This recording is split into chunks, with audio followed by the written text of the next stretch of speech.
नमस्कार विद्यार्थी मित्रांनो, कल्पतरू पॅटर्नमध्ये मी अजय कांगोने सर तुमच्या सर्वांचं सहर्ष स्वागत करतो.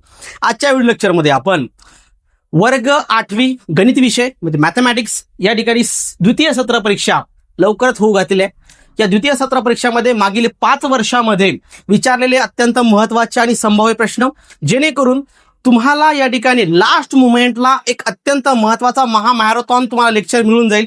जे विद्यार्थी असे आहेत की ज्यांनी लास्ट मुमेंटला अभ्यासाला हाती घेतलेला आहे त्यांच्यासाठी अत्यंत प्रभावी लेक्चर होणार आहे. म्हणजे त्या पोरांना हमखास या ठिकाणी चांगले मार्क कव्हर करण्यासाठी मदत होईल. विद्यार्थी मित्रांनो, चला तर आपल्या लेक्चरला आजची सुरुवात करूयात. आणि ही जी लिंक आहे, तुमचे जे मित्रमंडळ आहे वर्ग 8वी मध्ये जेवढे काही शिकत आहेत त्यांना शेअर करा, जेणेकरून नंतर त्यांना पश्चाताप नाही झाला पाहिजे की आपण हा लेक्चर पाहिला असता तर या ठिकाणी फायदा झाला असता. बरोबर आहे. चला, पहिला प्रश्न या ठिकाणी तुम्हाला विचारतो पेपरमध्ये. 5 मार्कासाठी हा प्रश्न असतो. याच्यामध्ये फिलिंग द ब्लँक्स असतात. तुम्हाला त्या फिलिंग द ब्लँक्स तुम्हाला भरता आल्या पाहिजे.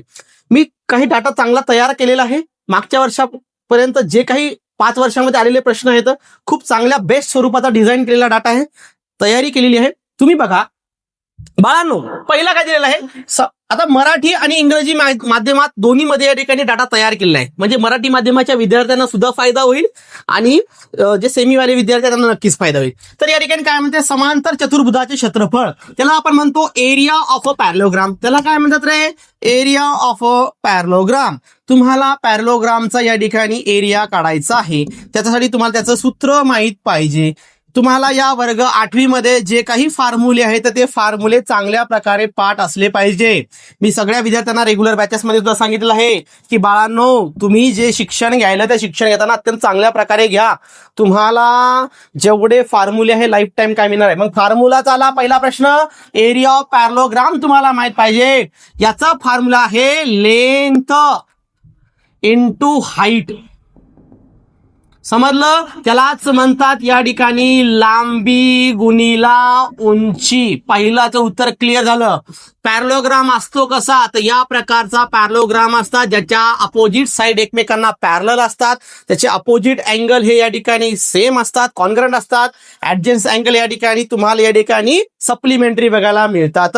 दोन्ही अपोजिट साइड या एकमेकांना पॅरलल असतात, म्हणजे पॅरलोग्राम. क्लिअर झालं? चला, दुसरा प्रश्न, एखादी वस्तू वापरताना तिची किंमत मूळ किमतीपेक्षा कमी होते त्या घटास काय म्हणतात. बघा, एखादी वस्तू आहे तिला वापरल्यानंतर, समजा आपण एखादा मोबाईल घेतला 1 वर्ष वापरला, नंतर या ठिकाणी जर आपण 15-20 हजाराचा जे काय 20,000 समजा मोबाईल घेतला, 1 वर्ष वापरला, 1 वर्षानंतर वापरल्यानंतर त्याची किंमत तुम्ही जर कोणाला विकायला गेला तर ते काय म्हणते, सेकंड हँड झाला. ते तुम्हाला 20,000चा मोबाईल 20,000 मध्ये घेणार आहे का? नाही. तर ती किंमत काय घटली. त्या घटास म्हणतात मराठीमध्ये घसारा. त्याला काय म्हणतात, त्याला घसारा. इंग्लिशमध्ये त्याला म्हणतात डेप्रिशिएशन. त्याला काय म्हणतात या ठिकाणी, डेप्रिशिएशन असं म्हणतात. डेप्रिशिएशन या ठिकाणी म्हणतात. या ठिकाणी चांगलं क्लिअर करून घेतात. तिसरा या ठिकाणी 39m प्लस 29m प्लस 39. तुम्हाला या ठिकाणी अल्जेब्रिक एक्सप्रेशन मध्ये ऍडिशन, सबट्रॅक्शन, मल्टिप्लिकेशन चांगली आली पाहिजे. चला, तर या ठिकाणी 29m प्लस 39m या ठिकाणी उत्तर काढायचं आहे. ऍडिशन आलेली आहे, मग m जशास तसा राहणार आहे. मग 9 9 18, चला 1 3 3 6 68m याचा हे त्याचे आन्सर असणार आहे. मग या ठिकाणी ऍडिशन आलं, तुम्हाला सबट्रॅक्शन येऊ शकते, मल्टिप्लिकेशन येऊ शकते. तर तुम्ही यासाठी तयार राहावं. जे प्रश्न सांगायलो, समजा पहिला प्रश्न जर फॉर्म्युला असेल तर फॉर्म्युले कन्फर्म असणार, म्हणजे असणार. फॉर्म्युले चांगले प्रिपेअर करा. दुसरा प्रश्न या ठिकाणी एक प्रकारची कन्सेप्ट आहे, डेफिनेशन आलेली आहे, तर डेफिनेशन चांगल्या प्रकारे तयार ठेवा. तिसरा प्रश्न तुम्हाला या ठिकाणी algebraic expression, addition, subtraction, multiplication आहे, चांगल्या प्रकारे करा. तिसरं या ठिकाणी का, x/3 = 4, म्हणजे तुम्हाला या प्रकारे दिला x/3 = 4 दिलेला आहे. या प्रकारे आहे. तर तुम्हाला या ठिकाणी x ची व्हॅल्यू काढायची आहे. मग x ची व्हॅल्यू काढताना काय करणार की या 3 ला इकडे ट्रान्सफर करा, म्हणजे राहणार x = 4 × 3. x ची व्हॅल्यू किती आली रे बाळांनो, 12 आलेली आहे. x ची व्हॅल्यू किती येणार या ठिकाणी, 12 येणार आहे. चला, या प्रकारचे सुद्धा गणित चांगले करायचे. नंतर काय म्हणते, टक्केवारी स्तंभ आलेखात सर्व स्तंभाची उंची एककामध्ये असते. त्याला आपण म्हणतो percentage bar graph. Percentage bar graph मध्ये जे काही आपण या ठिकाणी काय म्हणतो, जे बार असतात म्हणजे जे पोल असतात त्याच्यावाली हाईट मॅक्झिमम किती असते रे, ही 100 युनिट असते. किती युनिट असते? 100. मी शिकवताना नेहमी सांगितलं होतं पर्सेंटेज बार ग्राफ मधल्या सगळ्या पोलची सगळ्या बारची हाईट ही 100च असणार. लक्षात, पर्सेंटेज बार ग्राफला प्रत्येक बार हा 100%च शो केला जाते. याला मध्ये 100% मध्येच तुम्हाला बघायला मिळेल. म्हणजे या ठिकाणी 100 युनिटचा असतो, 100 एककाचा असतो. क्लिअर झालं? पुढे चला. नंतर या ठिकाणी बघा काय दिलेलं आहे, x+4. बघा अल्जेब्रिक एक्सप्रेशन पुन्हा आलेलं आहे. x+4 = 9. म्हणजे x आणि 4 यांची जर मी ऍडिशन केली तर उत्तर नाही मिळणार आहे. मग मला सांगा रे की x मध्ये म्हणजे x+4 = 9 भेटायला म्हणजेच काय व्हायलं, तर या 4 आणि x ची ऍडिशन केली 9. म्हणजे या ठिकाणी x ची व्हॅल्यू किती, 4 ला पलीकडे टाका. x = 9 - 4 म्हणजे काय होणार आहे, 4 पॉझिटिव्ह राहिला की निगेटिव्ह. x = होणार आहे 5. किती होणार आहे? 5. आलं लक्षात? आता हे जे प्रश्न आहे हे MCQ आहे, म्हणजे या ठिकाणी वस्तुनिष्ठ प्रश्न आहे. एवढं डिटेलमध्ये सोडवायचं काम नाही, पण तुम्हाला स्टेप माहित असल्या पाहिजे. याचं उत्तर किती आलं रे? 5. म्हणजे 5 आणि 4 किती होणार आहे? 9 होणार आहे. बघा पुन्हा आलेलं आहे 7b - 4b. 7b मधून 4b गेले, 7b मधून 4 गेले म्हणजे 7b मधून 4b गेले. राहिले किती? डायरेक्ट उत्तर बोला माझ्यासोबत. 3b राहिले. चला पुढं. A for amount.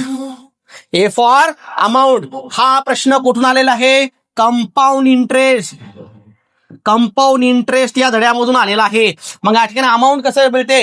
Principal plus CI म्हणजे कंपाऊंड इंटरेस्ट. जर तुम्ही प्रिन्सिपल मध्ये कंपाऊंड इंटरेस्ट जर ऍड केलं तर तुम्हाला या ठिकाणी काय मिळते? अमाऊंट मिळते. समजलं का या ठिकाणी? चला पुढे चालूया की मीनचा फॉर्म्युला. 11व्या धड्यातला मीनचा फॉर्म्युला. सम ऑफ याच्या ठिकाणी एक्स बार असते. ही कशाचा व्हॅल्यू असते? एक्स बारची व्हॅल्यू काढायची. ती होणार sum of FI XI upon N. हे जर आपण व्हॅल्यू काढली तर तुम्हाला या ठिकाणी एक्स बार, मीन म्हणजेच एक्स बार, एक्सच्या डोक्यावर अशी लाईन असते त्याला बार म्हणायचं. म्हणजे मीनची व्हॅल्यू काढतानाच आपण काय करणार, या ठिकाणी त्याला सरासरी काय असेल? Sum of FI XI upon N. बघा मी रिपिटेशन मध्ये शिकवत आहे. रिपिटेशन मध्ये शिकवण्याचं कारण असं की तो जो पॉइंट आहे तुमच्या डोक्यावर वारंवार डोक्यामध्ये खेळला पाहिजे. कारण लास्ट मोमेंटला तुम्ही स्टडी करणारे पोर आहेत, पण लास्ट मोमेंटला करताना तुमच्या डोक्यात डोटा कॉन्स्टंट राहिला पाहिजे. म्हणून रिपिटेशन महत्वाचं आहे. आलं लक्षात? चला फॉर्म्युला कन्फर्म येणार. मग हा फॉर्म्युला तर आलाच. मग लक्षात घ्या, तुम्हाला फॉर्म्युल्यावर एक क्वेश्चन हमखास राहणार म्हणजे राहणार. तुम्हाला मीनवरचा एक क्वेश्चन राहणार म्हणजे राहणार. पुढे आहे घेतलेला आहे. पुढे बघा, समचतुर्भुजाचे क्षेत्रफळ काढा. Area of a rhombus. Rhombus म्हणजे स्क्वेअरचा भाऊ. वाकडा पुष्पा म्हणजे स्क्वेअर जो असतो त्याला पिचकलं तर त्या ठिकाणी असं वाकडं होते. मग वाकड झाल्यानंतर जो तयार झालेला डायग्राम आहे तो काय झाला? आपला रोम्बस. रोम्बस मध्ये इथं असतात डायग्नोल. मग पहिल्या डायग्नोलला मी D1 म्हणेल, दुसऱ्या डायग्नोलला मी या ठिकाणी D2 म्हणेल. काय आहे याचा formula? Half into product of the diagonals. डायग्नोलचा प्रोडक्ट करायचा. Half into product of the diagonal. मी शॉर्टकट मध्ये याला असं शिकवतो, D1 × D2 अपॉन मध्ये 2. म्हणजे दोन्ही डायग्नोलचा प्रोडक्ट करा आणि त्याच्यावाली काय करायचं? हाफ. म्हणजे फॉर्म्युला म्हणजे कर बघा पहिल्या स्लाइड मध्ये एक फॉर्म्युला एरिया ऑफ पॅरलोग्रामचा, या ठिकाणी तुम्हाला एरिया ऑफ रोम्बसचा फॉर्म्युला आलेला आहे. म्हणजे फॉर्म्युला मॅटर करतात भाऊ. तुम्हाला जेवढे काही फॉर्म्युले आहे शेवटच्या अर्ध्या सिलेबस मधले फॉर्म्युले पाठ ठेवा. काय आहे, वर्षभर तुम्हाला अभ्यास करायचा होता, अभ्यास करायला पाहिजे होता. पण मला असा अनुभव आहे की विद्यार्थी आजकाल अभ्यासापेक्षा एंटरटेनमेंटला आणि सोशल मीडियाला जास्त इम्पॉर्टन्स देतात. छोट्या छोट्या गोष्टी आहे रे, हे छोट्या छोट्या गोष्टी, असं काही नाही आहे. मुद्दा आहे की तुम्ही भरकटलेले आहे, तुमचे डोके जाग्यावर नाही. अभ्यास म्हणलं की कटाळा येते. तो कार्यक्रम गदळ झाला म्हणून या ठिकाणी वारंवार सांगणं आहे. आता फॉर्म्युले काय 15, 20, 25, 30 फॉर्म्युले राहतात पुस्तकामध्ये. 8वा वर्ग आहे, वर्षभर 10 महिने अभ्यास करायचा असते. एका दिवशी एक फॉर्म्युला पाठ केला तर झाला कार्यक्रम.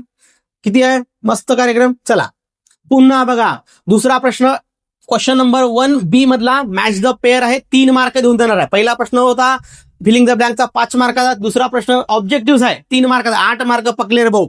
चला काय म्हणते, सर्कम्फरन्स ऑफ अ सर्कल. हे बघा जर आपल्या पुढे हा सर्कल असेल मग लक्षात घ्या, या सर्कलवर इथं जर मी पॉइंट ए काढला, मला ए पॉइंट पासून चक्कर मारून पुन्हा ए पॉइंट पर्यंत यायचं आहे, तर ते जे डिस्टन्स कव्हर केलं त्याला म्हणतात सर्कम्फरन्स ऑफ अ सर्कल. म्हणजे याचा बघा, याचा फॉर्म्युला आहे या ठिकाणी 2πr. काय फॉर्म्युला आहे?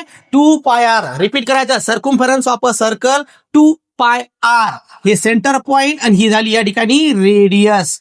याच्यामध्ये जी पायची व्हॅल्यू असते ती असते 22/7 किंवा काही कंडिशन मध्ये ती दिलेली असते 3.14. हे मॅटर करते, लक्षात ठेवायचं. काही काही गणितामध्ये मुद्दाम देतात की तुम्हाला 3.4 तिथं ब्रॅकेटमध्ये दिलेली असते, ती ओळखायला शिका. डायरेक्ट 22/7 टाकू नका. नंतर बघा या ठिकाणी काय म्हणते, चला इथे दिलेला आहे 5m² मल्टिप्लाय बाय 3m². या ठिकाणी या अल्जेब्रिक एक्सप्रेशन मध्ये मल्टिप्लाय करताना काय करायचा, व्हेरिएबलचा गुणाकार व्हेरिएबल सोबत, कोएफिशियंटचा गुणाकार कोएफिशियंट सोबत. व्हेरिएबल या 5m² मध्ये हे m² झाला व्हेरिएबल आणि हा जो 5 झाला हा झाला कोएफिशियंट. म्हणजे या ठिकाणी 5 त्रिक किती होणार आहे? 15. m गुणिला m, हा m जशा तसा वरच्यांची करायची ऍडिशन. हे उत्तर पाहिजे 15m⁴. याचं उत्तर यायला या ठिकाणी ए. भावना पोचल्या का? चला, युक्लियर्स फॉर्म्युला तुम्हाला लेसन नंबर 17 मध्ये आहे, नाही 16 मध्ये लास्ट पेजवर आहे. तो आहे face plus vertex is equal to edge plus 2. युक्लियर्सचा फॉर्म्युला हा एक अत्यंत छोटासा 16व्या धड्यामध्ये लास्ट पेजवर तुम्हाला वरून 6व्या-7व्या ओळीमध्ये दिलेला एकदम कोपऱ्यामध्ये. अलग लक्षात, ते खूप साऱ्या 3 डायमेन्शनल डायग्राम आहे, त्याच्यामध्ये त्याचे वर्टेक्स असो, फेस असो, एज असो काढताना आपल्याला अत्यंत प्रभावी ठरतो. पुढे बघा या ठिकाणी सेमी पेरिमीटर. काय काढायचं? Semi perimeter. सेमी पेरिमीटर म्हणजे काय असते बाळांनो? तर या ठिकाणी लक्षात घ्यायचं, समजा एखादा ट्रायंगल आहे, हे बघा हिरोन्स फॉर्म्युला मध्ये आपल्याला काम पडते. ट्रायंगल आहे, याच्या साईडला, या साईडला मी ए समजलं, याला बी समजलं, याला सी समजलं. या तिन्ही साईडची जर बाजूची बेरीज केली मी, ए प्लस बी प्लस सी, तर हे झाला पेरिमीटर त्याचा. पण सेमी म्हणजे काय असते? हाफ. सेमी म्हणजे काय असते? हाफ. म्हणजे तिघांच्या बेरजेला जर मल्टिप्लाय मी जर 1/2 ने केलं तर मला काय मिळणार? सेमी पेरिमीटर म्हणजे या ठिकाणी हाफ मिळेल. क्लिअर झालं? हाफ इंटू ए प्लस बी प्लस सी, हे झाले 3 साईड, त्यांची ऍडिशन केली, त्याची 1/2 ने मल्टिप्लाय करणं म्हणजे त्या संख्येला हाफ करणं. चला पुढं, हे बघा 2 + x + 2 मल्टिप्लाय बाय 2, म्हणजे 2 न ब्रॅकेटला मल्टिप्लाय करायचं. काय होणार? 2 × x म्हणजे काय होणार? 2x. प्लसचं साईन जशाच तसं 2 ने 2 ला मल्टिप्लाय केलं, 2 2 किती झाला? 4. म्हणजे 2x + 4. ऑप्शन क्रमांक या ठिकाणी सी होणार आहे. भावना पोचल्या का? चला, याच्यामध्ये फॉर्म्युला आला, कन्सेप्ट आलं आणि कॅल्क्युलेशन सुद्धा आलेलं आहे. म्हणजे तुम्ही जर पाहिलं ना, आतापर्यंत मोस्ट ऑफ द वेटेज कशावर होता? कन्सेप्ट आणि फॉर्म्युल्यावर होता. म्हणून या ठिकाणी एक मार्क चुकला नाही पाहिजे रे. एक मार्क जर चुकत असेल ना, मग आपल्याला थोडंसं, आपल्याला जरासं आरशात जाऊन बघा तुमचं तोंड कसं आहे ते, की बाबा वर्षभर काय केलं. मायबापाला सांगा की बाबा मला 1 मार्काचे प्रश्न चुकायले. मोठे प्रश्न कमी जास्त आलं तर ठीक आहे, पण 1 मार्काच्या प्रश्नासाठी जर तुम्हाला या ठिकाणी तुमचे घाम फुटत असेल तर मग तुम्ही एन्जॉय केला फक्त आयुष्यभर, वर्षभर. चला पुन्हा, area of right angle triangle. चला, राईट अँगल ट्रायंगलचा एरिया काय? 1/2 into product of the side of making right angle. बघा, हा आहे राईट अँगल ट्रायंगल, ज्याच्यामध्ये ही साईड काय, ही समजा ही साईड ए आहे, बी आहे, सी आहे. सी झाला हायपोटेनियस, हा झाला अँगल 90 डिग्रीचा. ए आणि बी साईड काय करायला? राईट अँगल तयार करायला. काय आहे? याला आपण बेस म्हणू शकतो, याला आपण या ठिकाणी हाईट म्हणू शकतो. परंतु त्यांनी काय दिलेलं आहे? राईट अँगल मेकिंग साईडचा गुणाकार, त्याची काय करायची? हाफ. म्हणजे या ठिकाणी याचा असेल उत्तर सी. क्लिअर झालं? Half into product of side making of right angle. Clear झालं? पुन्हा या ठिकाणी आता सांगितलं मल्टिप्लिकेशन, 5 न 15 ला मल्टिप्लाय केलं, 15 5 जा 75.